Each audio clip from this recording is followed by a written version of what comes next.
Tungkol naman kay Vice President Sara Duterte, kumusta ito dun sa hamon na magpa-neuropsychiatric test?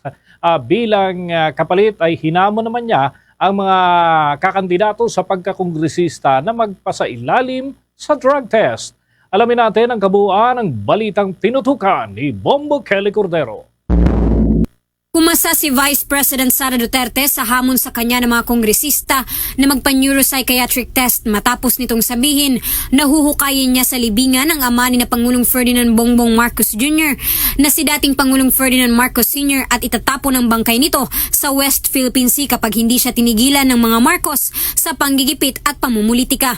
Ayon sa pangalawang Pangulo, bukod sa neuropsychiatric test, sasailalim din siya sa drug test pero tila may hinihiling itong kapalit.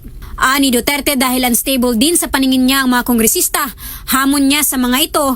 I will do 2 tests, neuropsychiatric exam and drug tests. Pero dapat lahat ng mga young guns na kandidato, lahat ng mga congressional candidates ay magpa-drug test. Kasi sinasabi nila, unstable daw ako. Paningin ko naman sa kanila, unstable din sila. Nananawagan si Duterte sa Philippine Medical Association, Philippine Psychiatric Society na mag-set ng guidelines para sa kanilang lahat sa lalong madaling panahon.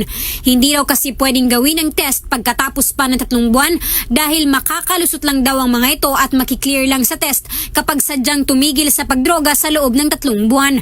At binigyan din ng pangalawang Pangulo na dapat televised ang test para hindi maareglo o hindi ito maitago sa publiko. Ani Duterte, kinakailangan ng independent third-party hair follicle testing kaya nananawagan niya siya sa PMA na may sakatuparan ng hinihiling niyang drug testing para sa kanilang lahat. Pag kinol na nila, okay na tayo. Hindi pwedeng 3 months after kasi hindi magdodroga yan ng 3 months tapos na yung testing nila. Tapos ngayon na. Ayun na. Magpa-drug test tayong lahat. Kasabay nito, hinihimok din ng pangalawang Pangulo lahat ng botante na mag-demand na sumailalim sa drug test ang mga kakandidato sa susunod na eleksyon. At kayong lahat, mga kababayan, as voters, you demand na mag-drug test ang mga congressional candidates dahil kung unstable ako, sa paningin ko, unstable din sila. Binigyang diin ng Vice Presidente na wala siyang problema pero tinutulak umano siya ng administrasyon na pumanig sa oposisyon. Ang nakikita niya anyang problema ng mga bumabatikos ngayon sa kanya ay dahil hindi siya maareglo at hindi siya mabayaran ng pera. Yan yung problema nila because they've never seen anything like Sara Duterte. Hindi ako maareglo. Hindi ako mabayaran ng budget, hindi ako mabayaran ng pera. Ang laki ng problema nila. Kasi ngayon,